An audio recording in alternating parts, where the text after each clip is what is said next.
Good morning, everyone. What a great crowd we have today. Welcome to another of our super lectures, because our speaker is Carrie Holtzman. He is a long-time favorite presenter and a PC guru. I hope I pronounced that correctly. He's an information technology professional, as well as an author and freelance journalist. Carrie has his own business and has been a self-employed technician repairing, upgrading, and selling computers out of Glendale since 1996. Quoting Wikipedia, and I hope this is right, otherwise he'll have to tell me, as of February 2019, his YouTube channel had more than 270,000 subscribers worldwide. Yeah, wow. With 19 million video views and more than 200 videos featuring detailed diagnostic computer repair and related topics. That is fantastic. And we have our own celebrity here in Glendale.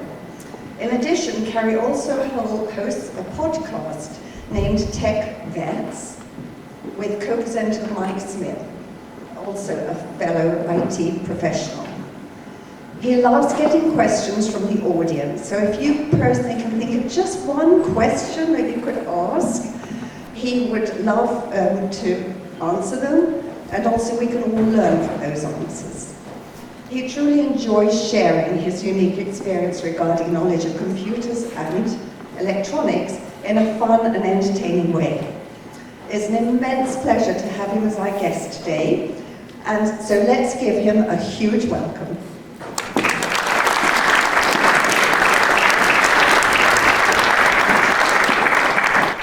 All right, let's see if everybody can hear me.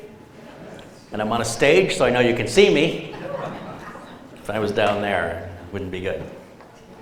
How many of you have seen me here before? It's good to be home. Welcome back. Those of you that are seeing me for the first time, my name is Carrie Holtzman, and sure, all that sounded good. There's actually over 1,000 videos. Been busy.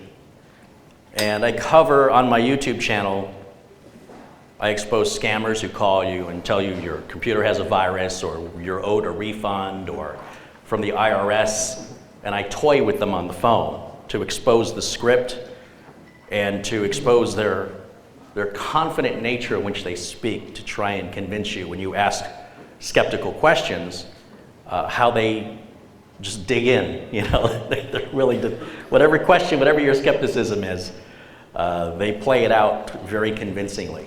And so I will record those when they call me, and the beautiful karma of it is that what they're trying to do is to get money from people they're calling illegally. And by me recording it, putting it on YouTube and monetizing the video, I'm making money off of them. And they're calling me, I didn't call them. I'm like, yeah, you want to talk to me? Hold on a minute, let me turn the camera on, get the microphone going. All right, I'm ready for you, what's going on? Because I fix computers for a living, I deal with ordinary people, not computer nerds. I don't really like computer nerds, if I'm honest. Computer nerds are the people that push up their glasses and want to correct every little detail. Favorite words of a computer nerd are, well, actually, to correct you. Well, actually, if you know anybody who does that, I feel bad for them, is what I do. I feel bad for them. So I'm trying to not be that guy, trying. And what I try and do is I try and take common everyday things we're already familiar with and apply them to computers and technology so that at the very least you can understand the gist of what we're talking about. Not trying to turn anybody into a tech, I just want to empower you to have more control over your computer and not feel intimidated by it. I'm concerned that in the computer world we use a lot of technical jargon that is completely unnecessary when we already had English words that all would have sufficed without any unnecessary intimidation or confusion. For example, how many people here make backups? See, this whole room's hands should be going up. You're getting me angry. I interviewed a guy who does data recovery, and his business is booming. I said, if everybody made backups, you wouldn't have a job. He goes, yep. Now, excuse me, I got to get back to work. I got a lot of computers with me. Backup is just a fancy word for copy. Why couldn't we have just said, is that important? Yeah. Did you make a copy of it? That would be easier, right? It's the same word. And we do this throughout the computer industry, and I'm not sure about the psychology involved other than people wanting to feel superior, so let's just make up some words. And unfortunately, it has this effect of being seemingly intimidating to people just starting out. And let's face it, most people who own computers are not nerds. They're just ordinary, everyday people. They just want the damn thing to work, right? So what I like to do when I'm on stage here is rather than come up here with some predefined thing I want to tell you about, look, if you're not interested, I'm wasting my time, I'm wasting your time. So what I like to do is take questions that are on your mind, if you're brave enough to ask, and do my best to provide answers. Now, the goal here is not to stump me, because that's a very easy goal. But if you have a genuine question, I will do my best to provide an answer. We can show some links. And I'm going to kick things off, but at any time, if you have a question, raise your hand and we'll address it. And the more you participate in this, I think the more you'll get from it. So those of you who do interact, I think will enjoy this. We'll get more from this than those of you who are just spectators, so bear that in mind as well. I was told today, I was told before I got here, that there was some concern about Facebook and privacy. Are you guys concerned about that? Okay. Privacy online is non-existent. This whole idea that you can at all maintain any level of privacy, in my opinion as a technician, is an illusion. Well, there are settings that you can turn off within Facebook, and I'll show you here as well as on Google. I think you'll be shocked at the amount of information they have on you once you figure out where that is and how to turn it off or to look at it.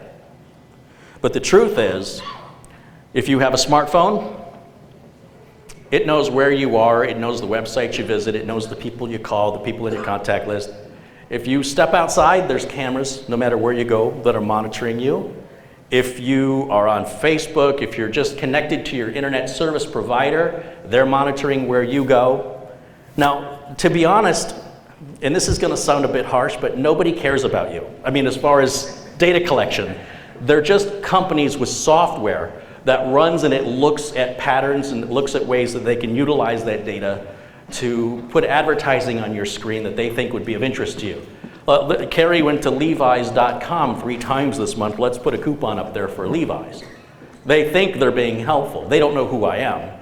If I have a number of family members all using the same computer, they don't know that. They just know that this particular cookie has been utilized over and over at a specific website numerous times.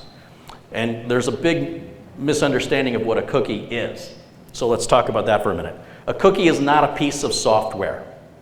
It's not something that's taking up a lot of space on your hard drive. When you go to the dry cleaner, say I'm going to use one of my analogies. When you go to the dry cleaner and you drop off your clothes and they give you that little ticket, that's your cookie. When you come back with your ticket or your cookie, your token, they go, oh, I know which shirts belong to you. I know which of these clothes are yours. That's all a cookie is. It's just an identifier that sits on your computer that certain websites look for that identifier, and if they find it, they each have unique identifiers and sometimes they share them. So if Levi shares their identifier with Google, who shares their identifier with YouTube, they know that one computer hit those 3 sites. They don't know anything about you other than the general location or the city that you're in. They don't know precisely who you are, and they don't need to. They just know how often you visit certain sites, how long you stay there, and what your frequency is with regards to purchasing, how long you're there before you make a purchase.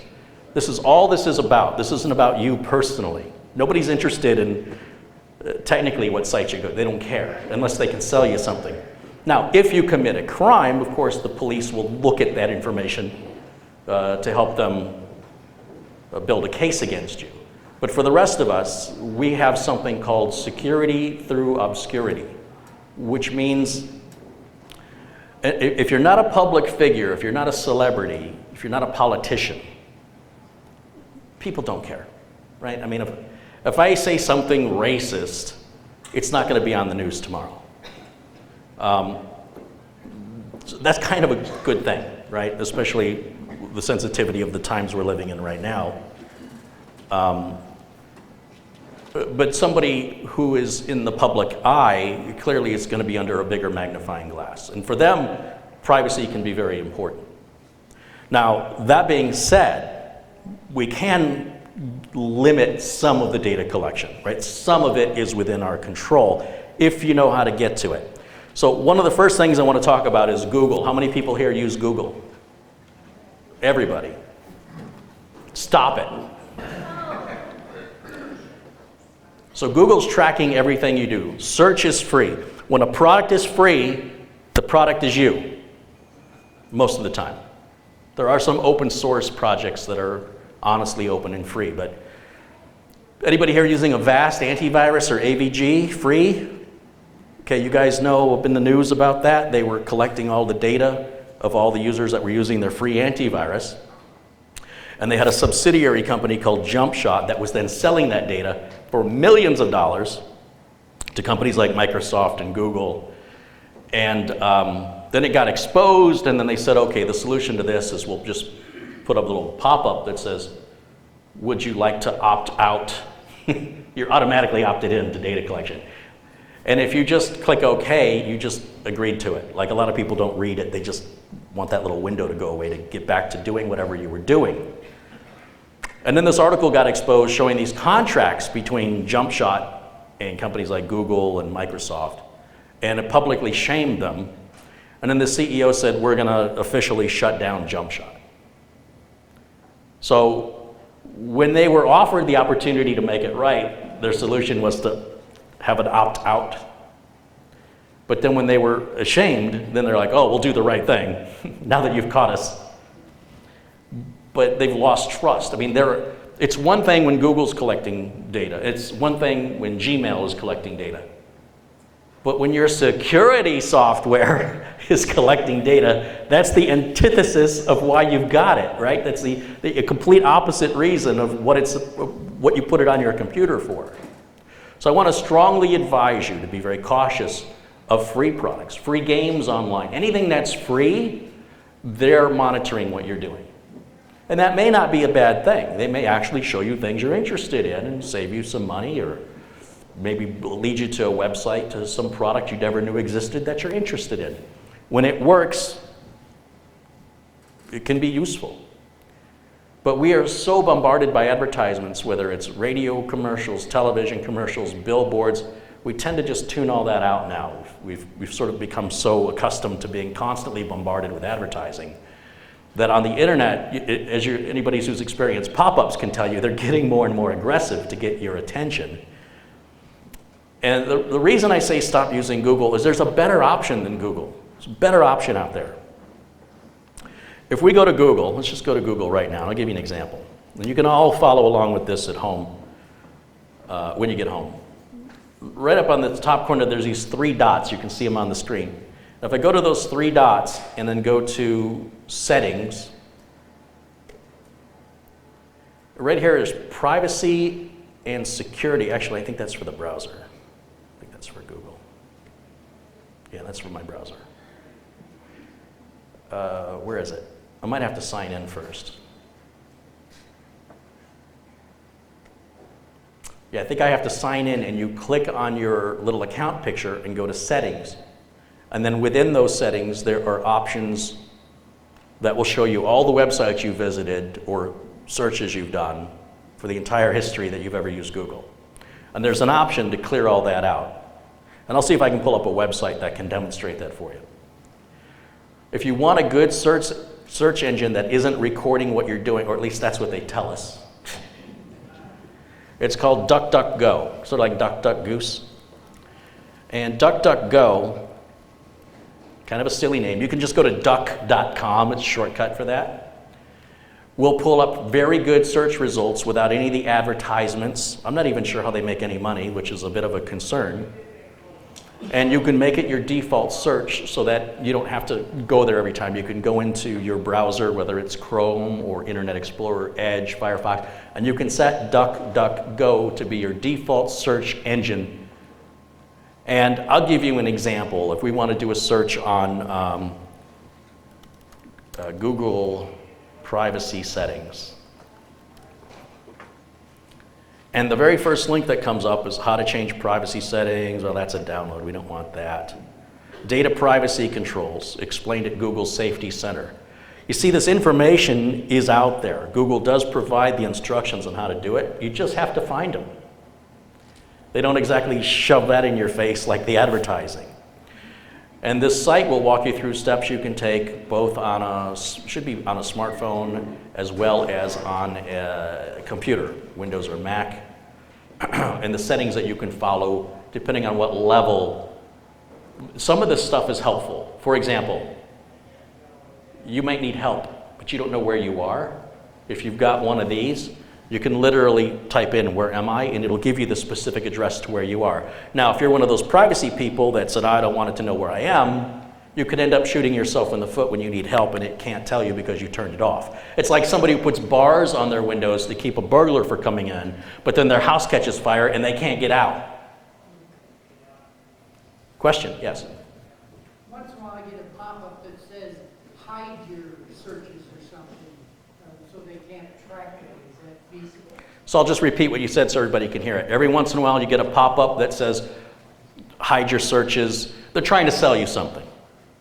You can do all this on your own. These companies that want to charge you are taking advantage of laziness, because you can easily Google that question, how do I take control of my privacy on Facebook or Google or Gmail or whatever it is. And like I said, there's still a certain amount that you're agreeing to in exchange for that free service, but you can limit what's collected and you have a right to see what's being collected. But I think you'll be shocked at how much, first time I saw it, I'm like, yeah, so what, who cares? And I went, oh, I guess I care. Now I care. This isn't like browser history in your computer. This is on Google's computer. This is on Facebook's computer. And then the other concern about that is if somebody hacks you, if somebody guesses your username and password, and then they look through your history, that they might be able to use that against you. But again, mostly a concern for celebrities, public figures, not so much for regular folks like us, but possible. And nothing drives me crazier than people who don't take their password security seriously. Recently on the news, there was a news article, and look, the news likes to keep us scared. That's how they make money. And they say, Ring doorbells hacked. You guys know the Ring doorbell from Amazon? Well, they weren't hacked. The Ring doorbells were not hacked. Let me be clear on that. That was a headline intended to make you go, oh, I better click on that, and it worked.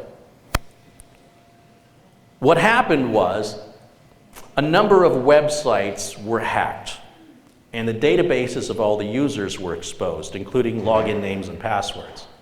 Now, if you're one of those people that uses the same password everywhere you go, and so your Amazon Ring doorbell used the same password you used at one of these compromised websites, that's all these guys did. They just typed in your name and your password that was from a security breach from another website, knowing that people aren't good at remembering their passwords, and then they were able to log in and see the cameras. There's a video up of a guy saying, hello, is anybody home? He's talking through there's a microphone and speaker on the Ring doorbell. And the guy had cameras, there are numerous cameras. The guy's like, who's talking to me? And he goes, I'm a hacker, I'm a friendly hacker, I'm not here to hurt you. I saw some shadows and I know it's late at night and I'm sorry to bother you, but I want you to know that people can hack into your cameras. And the guy's like, this is freaking me out. And he goes, look, I'm sorry, I don't mean to alarm you. I'm a good guy, and I'm telling you, bad guys if you don't change your password, I'm just telling you should change your password, because people like me can get in. I'm just wanting to let you know because I feel obligated to do that. Him doing that is illegal, by the way. He's not allowed to do that, but he's thinking he's being a good hacker by letting the homeowner know your information's been compromised, and you could be monitored and not watched, and not realize you're being watched by others. It's really disturbing to me when people don't take their password security seriously, and then they want to cry that they're a victim. Anytime you're using anything financial or important, you want a unique password. So if you're visiting a website forum where they're talking about Ford Mustangs, that's fine. You want to use the same password, who cares? What's the worst they're going to do if they break in there? But the problem is we get ourselves set up with so many accounts, we find it difficult to maintain what our password lists are. And for that, I recommend a password management program. Now, I personally use a program called RoboForm, which I can bring right up here. And remind me to get back to the whole privacy thing, but I kind of got off on a tangent. Now, there's a number of other products besides RoboForm. One's called LastPass, another one's called Dashlane.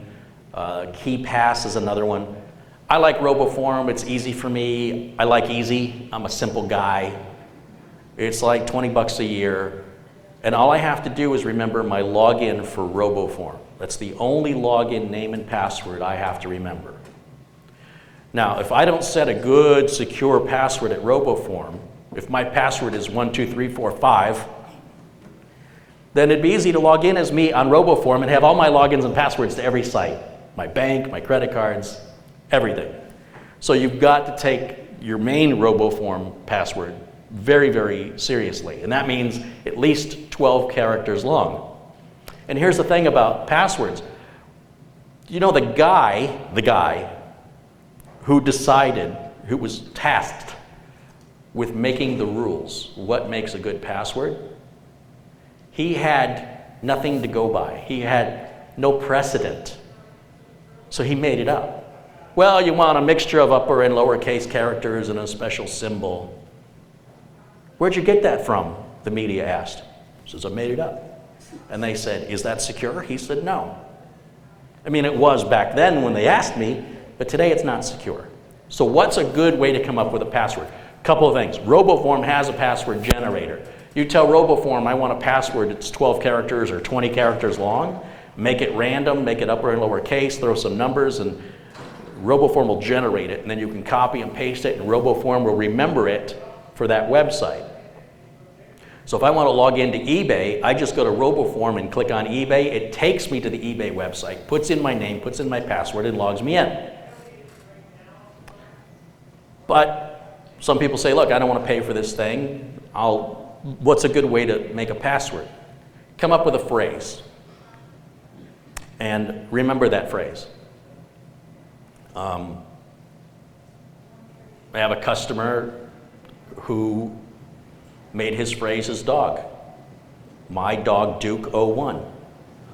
And he capitalizes the D in Duke, and that's a nice long password. It's super easy to remember. He's got numbers in there, and the more characters it is, the more secure it is.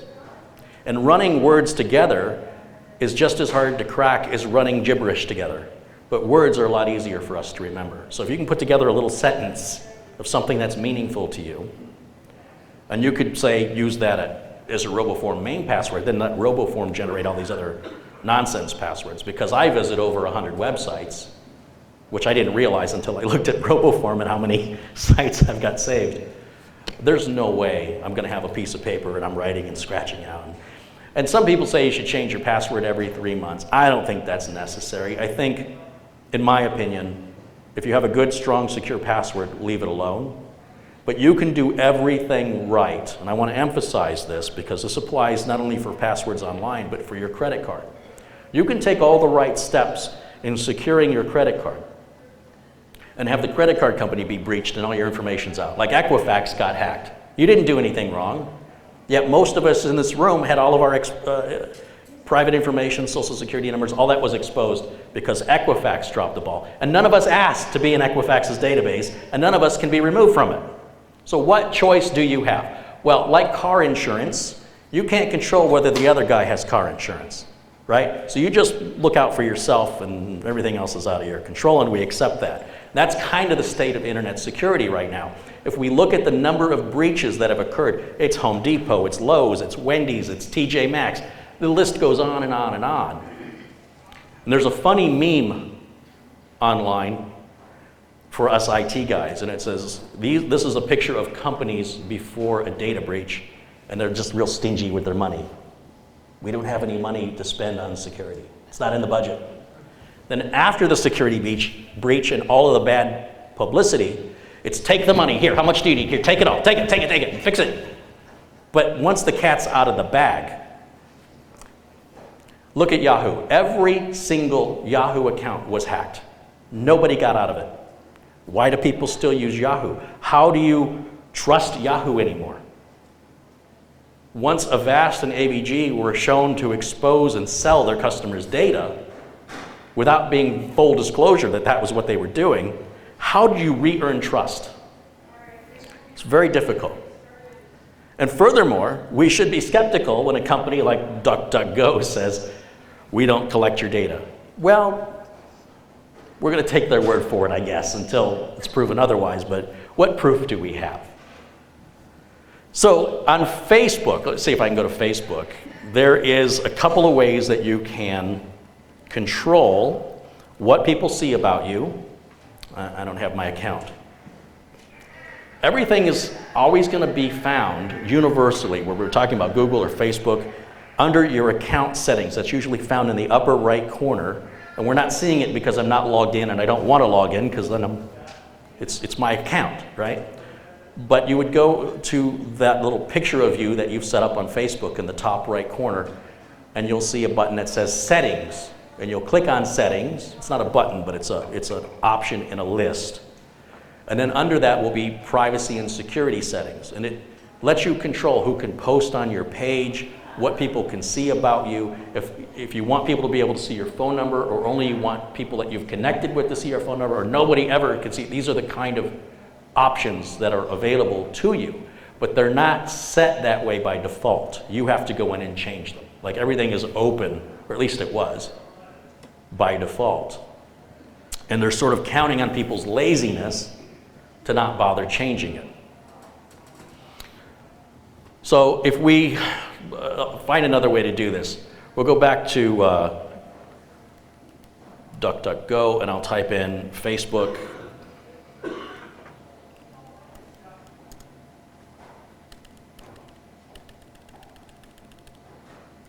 Privacy settings. And I want you to always remember to use your search, whether it's Google or DuckDuckGo, use your search to answer these questions. You don't have to go, I wonder how you do that. I'll wait for Kerry to show up so he can explain it. You don't have to wait for me. You don't have to wait for an expert anymore. If you search the question and look at the source of the information, if it's coming from a reputable source, like a news organization you're familiar with, like this site, I'm not familiar with this site, but it looks good to me.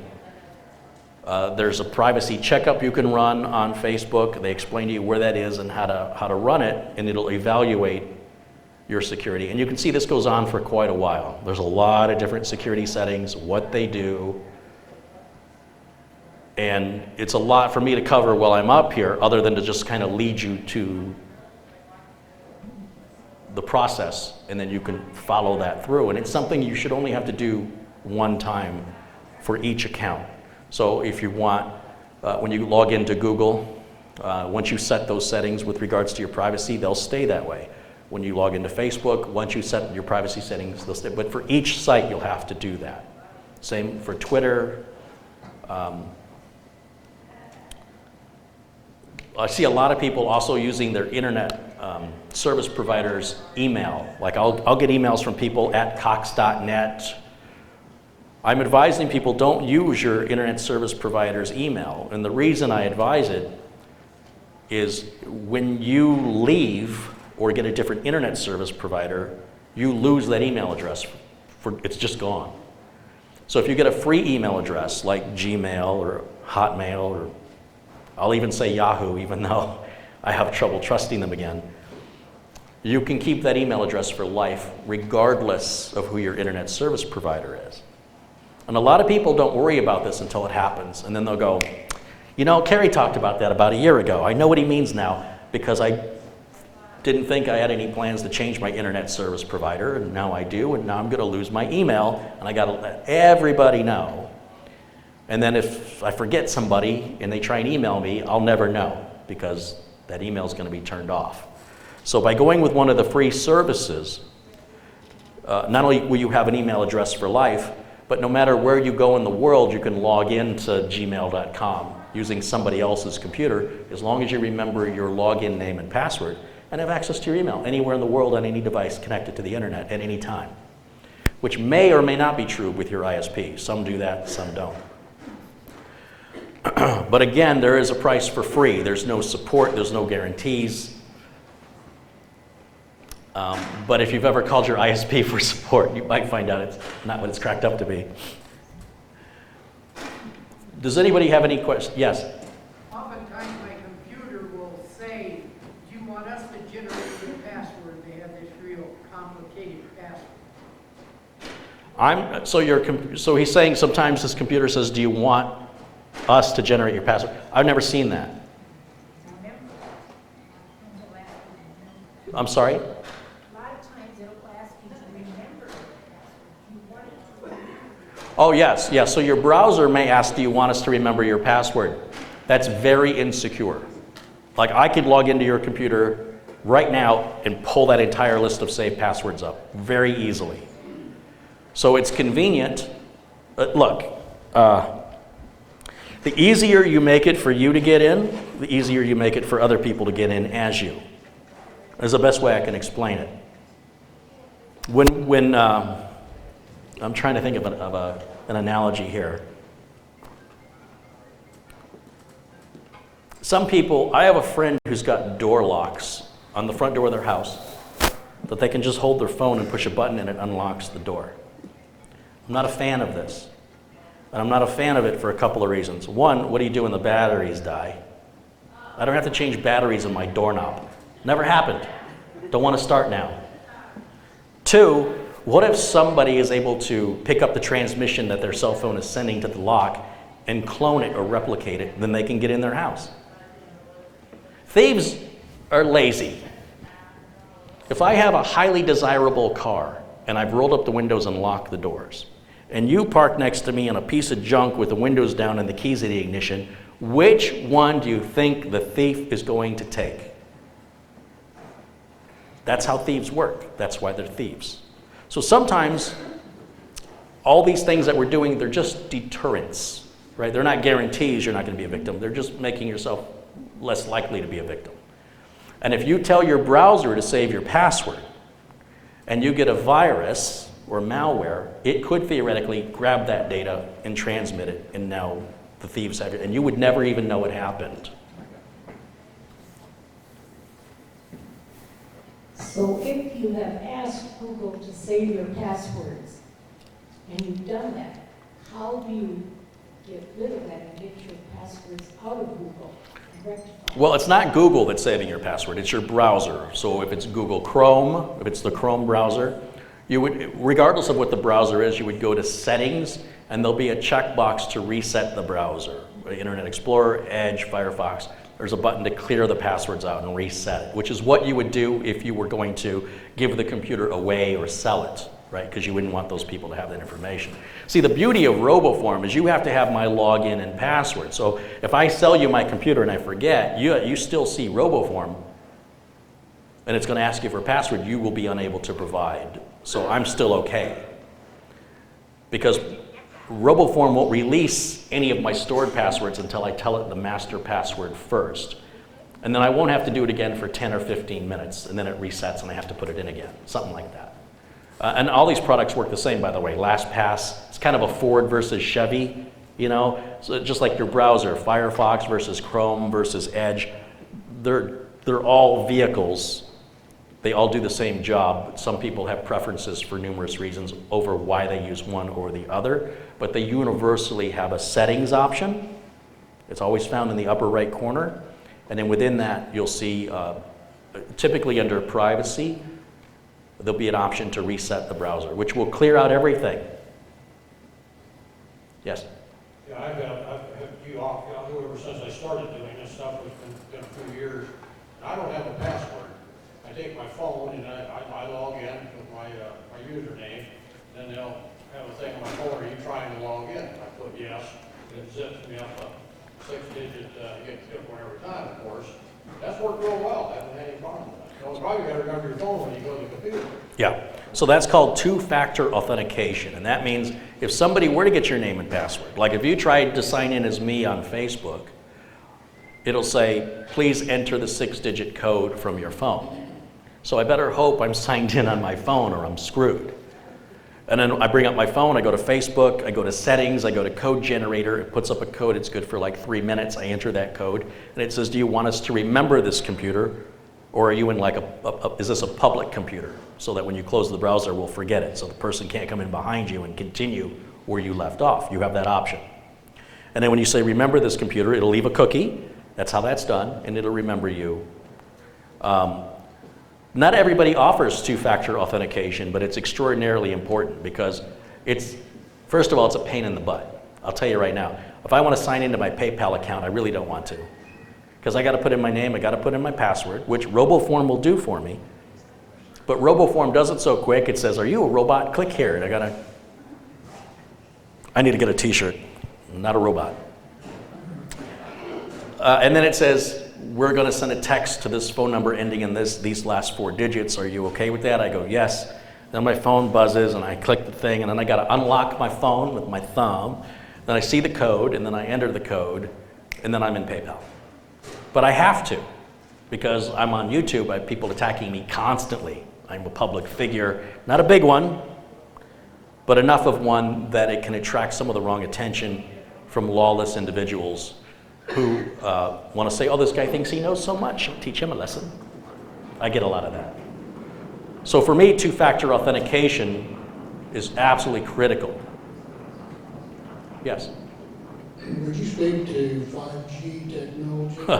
For example, our home security, it's 10 years old. We thought, well, since we're leaving for 3 months, maybe we should enter the 5G technology arena in order to be able to check the temperature in the house, even though we have a neighbor that's doing that.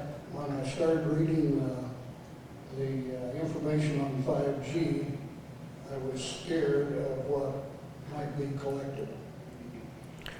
So 5G is just the next generation of cellular data transmission. You all probably remember 3G. There's still a lot of 3. I don't really remember a 1 or a 2G, but there's certainly a 3G and a 4G, which I still have trouble finding places that have 4G. And now the next one is 5G, but it's not rolled out yet. It's in some places, but it's very minimal. It'll probably be a couple of years before it's ubiquitous. It's not going to collect any more data than any other network. The fact that if you have a thermostat connected to the network at all, if you have an Alexa or an Echo, that data's out. You're voluntarily putting it out there. So how it's being transmitted, whether it's 3G, 4G, 5G, Wi-Fi, is irrelevant in my opinion. The fact that you have it suggests to me you're not worried about stuff like that. This is referred to as the Internet of Things, or IoT, and those are the refrigerators and the washing machines that connect to your Wi-Fi, your Nest thermostats. Now, I think I can speak to a like-minded crowd when I go, was it ever really hard to turn our thermostats up and down? Were we like, how did we ever live without a Wi-Fi connected thermostat? Like, this is not a huge lifesaver for me. And yet the risk it brings with it, like I already talked about the Ring doorbells and people using the same passwords just lets people in. Then you've got security exploits and updates, or the Wi-Fi goes down. Now what do? Well, I got to do this thing by hand. Have you ever tried to adjust a Nest thermostat by hand? It is not intuitive. It's not an up and a down button like a normal everyday thermostat. And man, good luck to you if you set a schedule that you want to turn off. I'm going to turn my heat up before I go to bed. Then I go to bed and I wake up at 2 o'clock in the morning because the heat went off, because it was on the schedule. You ever tried to remove anything off a schedule manually on a Nest thermostat? I used to get up and just slide the button to on and go back to bed, or auto. It wasn't hard. I don't like technology for the sake of technology. I don't need a refrigerator connected to the internet. I don't need that. Well, it can tell you when you're out of things. It cannot tell you when you're out of eggs. It cannot. It doesn't have eyeballs. It will, you tell it. on the screen, remember to get eggs. Well, you could do that on your phone. You could get a pad of paper and a pen and write shopping list, eggs. How did we do that before? So when it comes to stuff like 5G, it's mostly in reference to cellular phones and data transmission. It's the ability that we can transmit more data faster. Everybody's in a hurry, everybody wants everything yesterday. And we want to be able to get a signal no matter where we are. Elon Musk and Jeff Bezos, they're launching hundreds of satellites to try and enable internet access to everybody around the world. Apparently nobody told them the world is 2/3 water, but they're covering the globe regardless. I guess if you find yourself on a sailing ship in the middle of the Atlantic, you can have 5G. If Elon Musk and Jeff Bezos have anything to say about it. And hey, I love competition for Cox Cable, right? I mean, bring it on.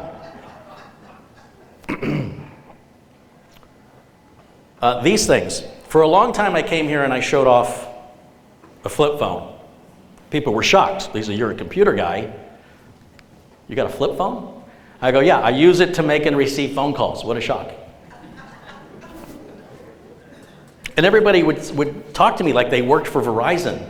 You don't have a smartphone? What's in it for you? Why do you care? How do you live without a smartphone? Well, what do you do with your smartphone? Like, tell me what you do with it that I can't do. Well, I can check the times the movies start. When's the last time I wanted to do that? I mean, really? What else do you do? I can watch movies. I got a 65-inch TV at home. You think I want to watch movies on this? Are you crazy? But I'm the old guy who doesn't get it. So I said, look, guys, here's the truth. I know if I get one of these, I'm going to be addicted to it. I'm never going to lift my head away from it, so I don't want it. I'll sit at my computer when I want to be online, and then when I walk away from the computer, that's my organic time. Right? That's my non-digital time. If I have this with me, I'm like a drug addict. Hold on, I gotta do something.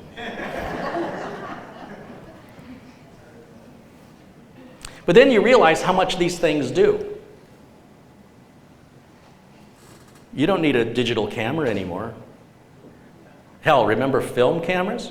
You had to have two different kinds, right? One for movies and one for standard still pictures. GPS, don't need that anymore. Connecting the GPS to the computer to download your map updates that they want to charge you for every 6 months.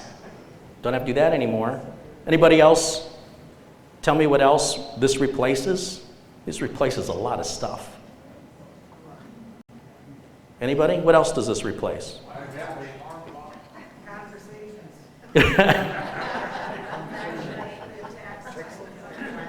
Flashlight, it's a absolutely it's a flashlight. Yeah, it remembers for you. That was kind of my joke. They're like, you use a flip phone? You mean you use your own brain to think? Geez, what an idiot. Calculator? Anybody think what else this replaces? Calendar?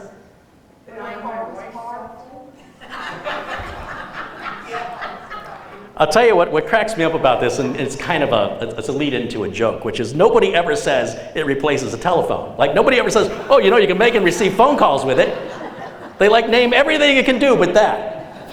And you know if you try telling kids of today that, they won't believe you. Get out of here. I can do this. What's that? Yeah, remember when we bought those big Encyclopedia Britannicas and you were on the yearly subscription and you get a new one and they were like $3,000? And the information in them was questionable on some subjects. A lot of it would not be politically correct today. Yeah, I mean, it just replaces so much. I'm like, well, just the GPS function. There's a program called Waze, W-A-Z-E, that you can put on your phone. And it'll tell you the speed limit of where you're at. It'll tell you if there's objects in the road that have been reported ahead, if there's a police officer spotted somewhere, or a car on the shoulder, to help keep you aware of what's going on in your surroundings. And I think it's beautiful, and it's free. And it does a really good job most of the time, but you're still gonna have to use your eyes and look out the windshield, okay? Other questions? Yes, up front? I was just concerned too, that the point, do I really want to get like a RoboForm type program? I'm just concerned concern, what are the chances of your banks are being hacked into? What's the chance of RoboForm having all of everybody's passwords? So that's the question, right? Like if I put all my eggs in one basket, what happens when someone takes the basket? Well, the eggs are scrambled. Okay? All the data is encrypted. So if you have a good secure password, let me just quickly give you an idea of what encryption is. There's a movie about, it's called Code Talkers, right? You know what Code Talkers were? See, the Germans, they were listening in on our military. Well, we couldn't stop the Germans from listening in, but what we could do is get some Navajo-speaking American Indians that the Germans couldn't so they could hear it, but they couldn't make heads or tails of what was being said. That is encryption. So they could get your data. And the way they decrypt the data is by knowing your password. And if your password is 1, 2, 3, 4, 5, by the way, I'm gonna get fired up about this. Do you know what the most common, the internet is not new. We all know better by now. I got on the internet back in 1993 for the very first time. And it's a funny story. I was working at Intel. One of my coworkers, one of those guys that pushes their glasses and says, well, actually, comes up to me and he goes, Kerry, you got to see this. Check this out. This is the coolest thing. And he pulls up the web browser. And there wasn't a whole lot to do on the internet, specifically with a web browser, because there was no World Wide Web. It was kind of this mosaic browser. It was a whole new idea. Everything before that was all text. You typed and text came back. That's what the internet used to be. So he pulls up the NASA weather satellite. Now I'm in Chandler, Arizona, working at Intel. And my friend is very, very excited. You've got to see this. So I'm like, what is it? What is it? He goes, look, I'm logged into the NASA weather satellite and it says there's clear skies and 105 degrees outside. I said, Steve, there's a window right there. What's the point of this? So I've always been a very practical-minded person, right? And if you look at the state of passwords today, most common passwords, 2019. Does anybody want to take a guess at what the most common passwords used are? We're not talking 1993. In 2019, here's the list. Somebody said they wanted their password to be incorrect so that if they entered it wrong, it would say your password is incorrect. Think about that one. But you can see QWERTY. That's just running your fingers across the top row of the keyboard from the left side towards the middle. 1, 2, 3, 4, 5, 6, 1, 2, 3, 4, 5, 6, 7. If you see your password on here, first thing you need to do when you get back to your home is change it. 11111 is not secure. So if somebody were to guess 11111, then they would unencrypt your RoboForm file. But if your password is like a long phrase, my dog Duke 01, they're highly unlikely to ever guess that. And a brute force attack is when they just do every letter one at a time. A, B, C, D, E, and then they'll go A, B, A, C, A, D, and then it'll go A, B, A, C, and the computer just automates that until it tries every possible combination. And mathematically, it becomes more complex with each letter you add. So, you don't have to have a nonsensical password. It just has to be a long password, and it needs to be a combination of words, not just one word. That's another really bad thing. And it shouldn't be something obvious, like your birthday or something that somebody could look up publicly about you online. The city you live in. Things that are publicly available online could be used to answer your security questions. Now, in 2018, it really wasn't much different. Sunshine is not a good password. Yes? I am still stuck on RoboForm. My computer seems to be protecting me from RoboForm. It worked on my old laptop with Windows 7, but when I switched to the newer Dell with Windows 10, it seems to be blocking the use of RoboForm. So are you paying for RoboForm? Yes. Okay. So I can't tell you because I need to know a lot more information, but RoboForm, part of what you're paying for is support, and they want you to be able to use their product. And whatever you're experiencing, they should be familiar with. there's probably a setting somewhere, and it's probably related to your security software for your computer. So like, do you know like McAfee or Norton or?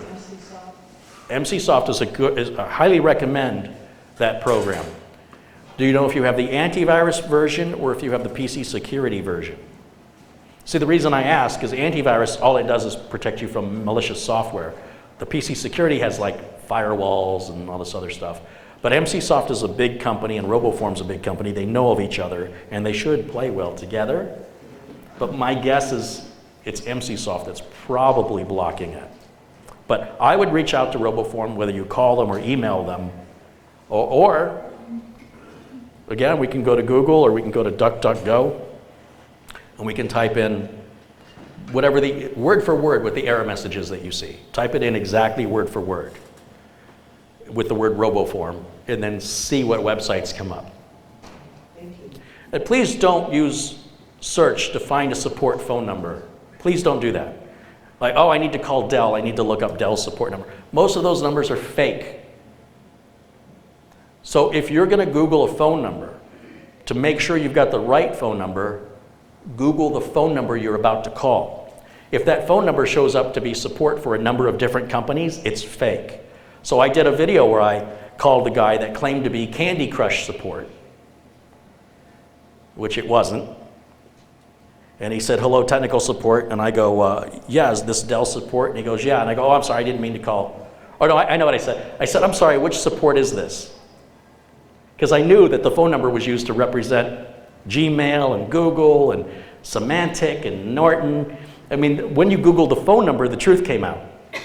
So as soon as he answered, I go, I'm sorry, what support is this? He says, what support were you calling? See, that's your first clue. And I said, well, I was calling Dell. And he goes, well, this is Dell. And I went, no, I mean HP. And he goes, yeah, no, this, what can I do for you? Like, they're very convincing. And they're there to get your credit card information. If anybody tells you you have to buy a gift card, we don't have to have this talk, do we? Otherwise, I'm going to need you to go get me a gift card. So Corey, you're saying that any of your safe passwords are in that robo form and not, should we say this password for us? Correct. RoboForm will say, would you like us to save your password for you instead of your browser? And your browser has an option. It says, don't ask me again. And I highly suggest you use it. I realize it's convenient. But that convenience also makes it convenient for people to steal. So there's a double-edged sword on that. And I'm not making any money from RoboForm. I'm not here to push their product. I use it myself. LastPass is an equivalent competitor, just like Ford is to Chevy. I'm a Ford guy. I'm a RoboForm guy. There's also a few other smaller players that I haven't mentioned, and that's probably not fair because they may be good alternates as well that might be priced a bit more competitively because they're the underdog. But RoboForm has also proven itself. I've had it more than 10 years, and I've never had a data breach or anything like that ever occur. But I also take my passwords, am I underscoring that enough? Very seriously. Don't use password. Don't use something simple. Yes? What about the face identification? Face identification is primarily used on cell phones. And there's a bit of concerns because this technology, much like 5G, there's a lot of talk about it, but the implementation of it still has a lot of evolving to do. They can often be fooled. A lot of people, they're concerned about the privacy with their rights when it comes to being involved with the police. You see, if you have a code you have to enter, you can say, I have a right to remain silent, I'm not giving you my code, and you're fully covered under the law. But if you have a fingerprint or a face ID, they can just grab your hand or put your phone at your face and unlock it. Whether you like it or not, there's nothing you can do about it. They have every legal right to do that. So you made it more convenient for you, but you also made it more convenient. Now, on the other hand, if you're under that scrutiny by the police, maybe you should have your phone looked at. I don't know, right? I don't want to be that guy. But as Americans, we're supposed to have a certain right to privacy. But when we ourselves don't take our own privacy, like I'll give you an example.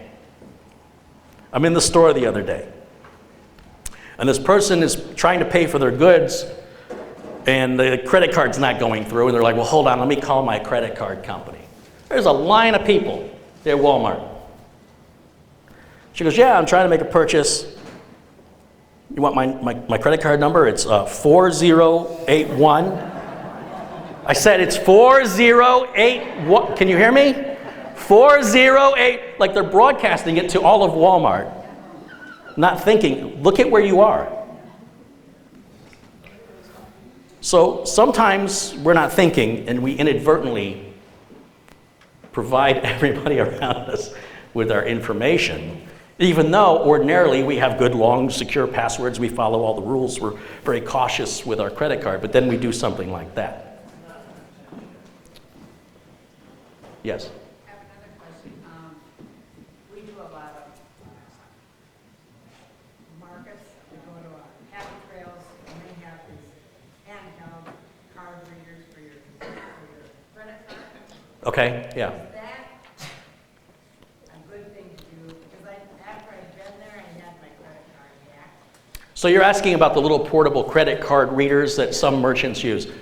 Look, if you ever go to like farmers markets, oftentimes people have something, there was a company called Foursquare, I guess they're still around. It's a little white square thing you can plug into your phone and you can swipe there. It's fully secure, okay? Now, there's a lot of ways people can get your credit card.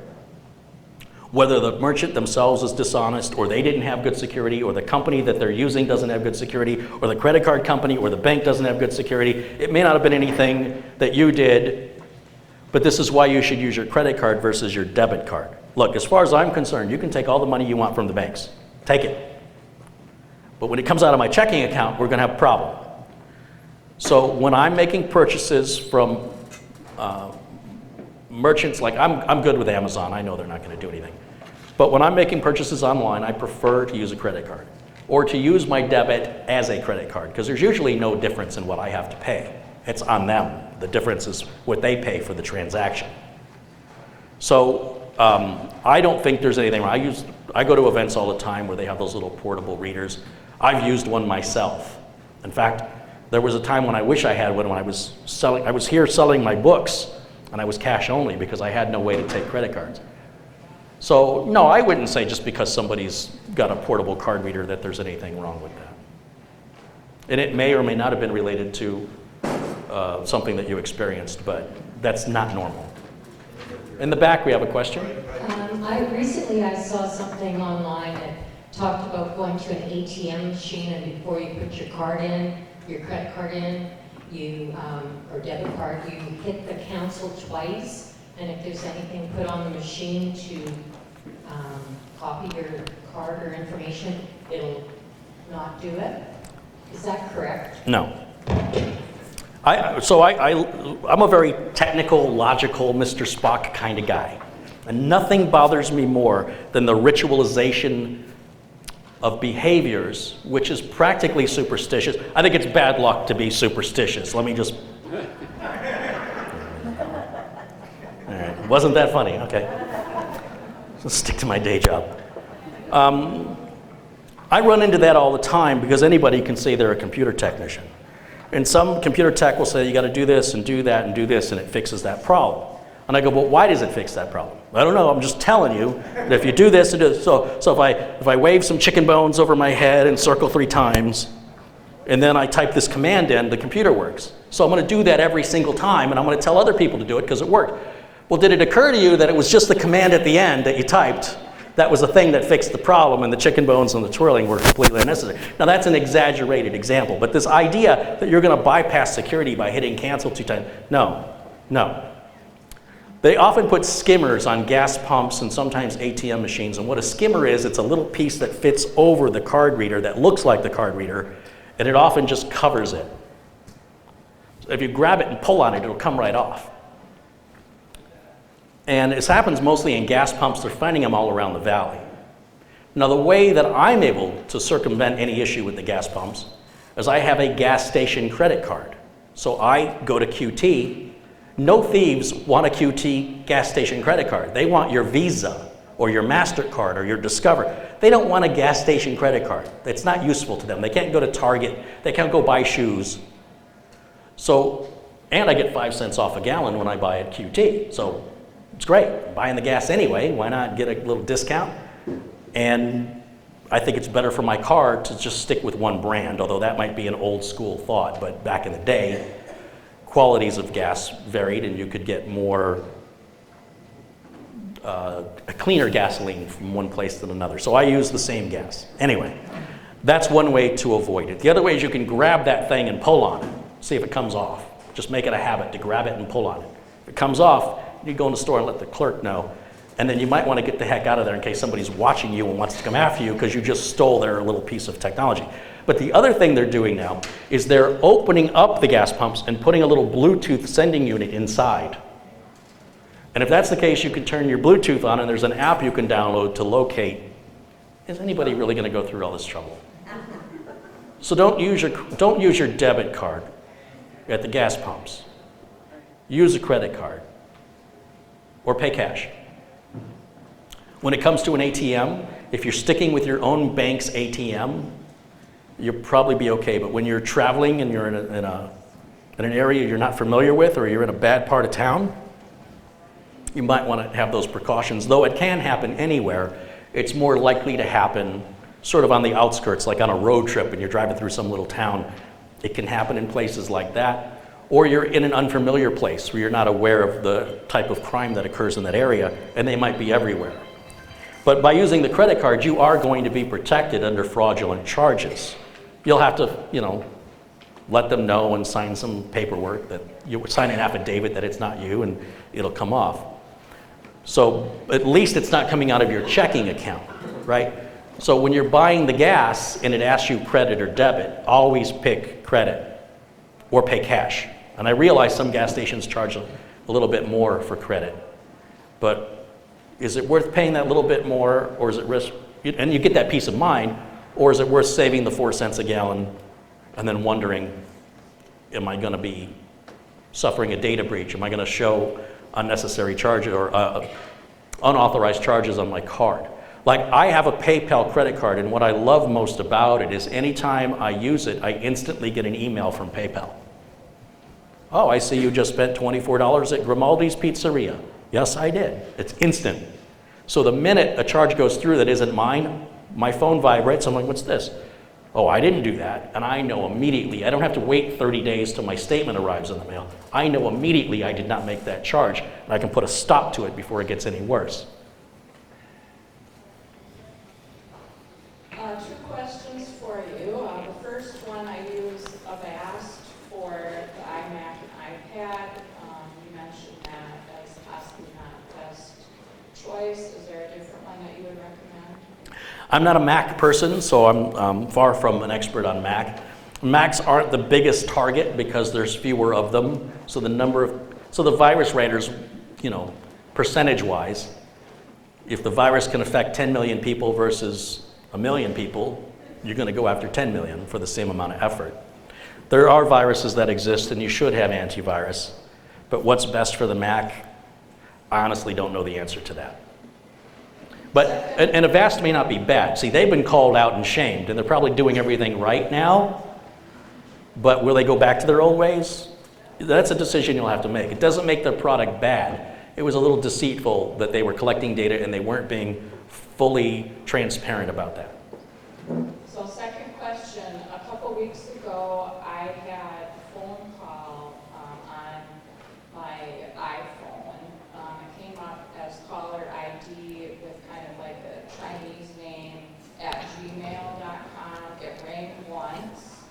I looked up the information on the little I thing, and it said that it was answered, it was a FaceTime audio that was answered by another device. I had no other devices turned on, and then I ended up blocking them as a caller. Is there any concern with that? I didn't block them until like the next day. I didn't really know what to do. Is there any concern with that security-wise? So one of the things scammers, one of the tactics they use is to provide you with false information. It may be that your phone telling you that the phone call was answered by another device was done by the hacker, or the hacker knew that that's what the phone message would be if they performed a certain technique, so that you would explore it. Curiosity killed the cat. Your best solution is to dismiss stuff like that. There are emails that have been going around where websites have been hacked, where they've gotten your username and password and then said, I know your username and password, and here it is, and if you don't pay me X amount of Bitcoin, I had your web camera on and I watched everything you do, and I'm going to send that to all your contacts and embarrass you unless you send me some Bitcoin. And that you can't reply to the email. Sometimes it appears to come from your own email address, which is not clever. I can write a letter, put your address on it, and then also put your address on the return address. Like, that's not really technical. We can all change the return address real easy. Well, when you get an email that claims to come from yourself, these are bluffs. They're always a bluff, and they're hoping you take the bluff. Sometimes you'll get error messages on your computer that are not real. They're advertisements. They look exactly like error messages. And they'll say, your computer has a problem, call this number. Don't ever call that number. If you're not sure what to do, turn the computer off and then turn it back on again. That's literally most of the time all you have to do. If it gets locked in a loop where that no matter what you do, it keeps coming back, call me. I got cards here. I can help you. I can save you a lot of money. And you know that, unlike some stranger that may be coming over to fix your computer, I've been coming here for 15 years. So it's in my best interest to make sure you're happy. But it's very difficult to tell the bad guys from the good guys anymore. It's hard to tell what's an advertisement from what's an actual error message. And then your curiosity in exploring it is what will get you into trouble a lot of times.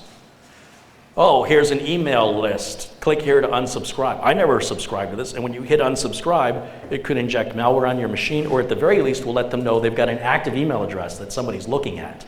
It's not a dead box. It's not a dead letter box. So just responding to it.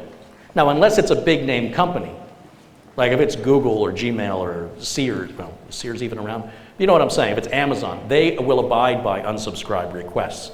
But if it's a company you never heard of before, just delete it. And if you ignore them long enough, they will go away. But they can be pretty persistent. If you try and extract revenge on them, well, now they got a live one on the line, and now you'll be sold to a lot of other scammers. And it just gets worse. Like when a scammer calls me, I don't say, take me off your list. I don't hang up on them. Because they won't take me off their list. They'll do just the opposite. And if I hang up on them, they're just going to call back. So I try and keep them on the phone for as long as possible and waste as much of their time so they're so pissed off at me they never want to call me again. And I know the longer I keep them on the phone, they're not making any money or ripping off anybody else. So that's what I do. And if you've got the time to do it, it's a lot of fun. I just play like the dumbest guy. The Windows, oh yeah, I have Windows. They close them in the wintertime. How are we on time? Yeah, I was just going to say that actually. We only have a few minutes for Okay. more questions. So if anyone has maybe just one or two questions. I'm going to interject something here, if I can. We had, which relates to all this, in December, in the middle of December, we went home, and our phone went blank. And we went into Verizon, and they said, well, somebody has your number. It was done by mistake. That somebody took our track phone, and they took our phone number. So we didn't think anything bad about it. We came down here, and we got a bill for $6,200 debit off our credit card. They took half our credit cards for $6,200 at the same time. So we followed this up, and Verizon says, well, that couldn't happen. But then they said, you have to lock your number with your phone company, with Verizon, or else some other company. If you don't tell them you want to lock it, somebody else can pick up your number. Well, long story short, I got a little credit card company, and they said, well, we called your number to verify this, the $6,200 cash. Yeah, how'd that work out? It wasn't mine. Somebody had taken my number. Yeah. And they called up my phone to verify the $6,200 Yeah. message. So anyway. I forgot my password to my email. Okay, I'll email it to you because I want to make sure it gets That's what done. I'm saying, the password. Verizon says, well, you can lock it in so that nobody can take your number. If you don't, when somebody gets a track phone, they can grab your number. Well, it's an interesting term, lock it in. I think what they're saying is you can activate a feature where you have to be like a second factor authentication, where there's a secondary verification before the number can be transferred. I think that's what they mean. Yeah, and they said they had to go into their store or go in someplace to get it verified, unlock. In general, if you receive a phone number, and I'm sure you've heard this before, if you see a phone number coming in from your phone that is a number that's not recognized, like if they're in your contacts list, their name shows up. If a number shows up, don't answer it. Let it go to voicemail. I promise you, if somebody wants to talk to you, they'll leave you a voicemail. If they don't leave you a voicemail, thank goodness you didn't answer it. And blocking the numbers often doesn't do anything. It just, they keep changing the numbers. They rarely call from the same number twice. I mean, go ahead and block it, but it's probably not going to be effective. And furthermore, you may not realize this, but it doesn't actually block them. What it does is it just prevents your phone from ringing and sends them immediately to your voicemail. So if you're getting somebody harassing you, they can just fill your voicemail up over and over. It's just that your phone won't disturb you about it. That's all blocking does. It doesn't actually say, we're not taking phone calls from you. At least that's how it works on my phone, which is very disappointing. Well, they actually stole our number. I mean, our number was gone someplace. That's very My phone unusual. stopped working for 2 or 3 days. Yeah. So, just interesting. Yeah, and there's probably nothing you did. There's probably nothing that you did that made you susceptible to that. It may not have been a fault of your own or, a weak password. Some of these things, Twitter CEO Jack Dorsey had his Twitter account hacked from him. And here's the thing. People have been complaining about this security loophole in Twitter for years, and they said there's nothing we can do about it. When it happened to Jack Dorsey, it was fixed within 3 days. It's amazing how that works, right? So, just one last thing? Last chance? Okay. Thank you so much for joining me today. Oh, hold on. We did this real quick. We have to hurry, so I can go home and change my password. Yeah, right. So did you have to pay the $6,000? I got a letter about a week ago saying it's been rectified and I'm not liable. Yeah, you should never have to pay those. But it took like 5 weeks of investigation for them to Yes. verify it. It takes time, but it shouldn't cost you anything but your time. Okay, guys, my name's Kerry Holzman. Please check out my YouTube channel. You can Google Kerry Holzman on YouTube search. And thanks, you guys, for coming to see me today. Appreciate it. Very good.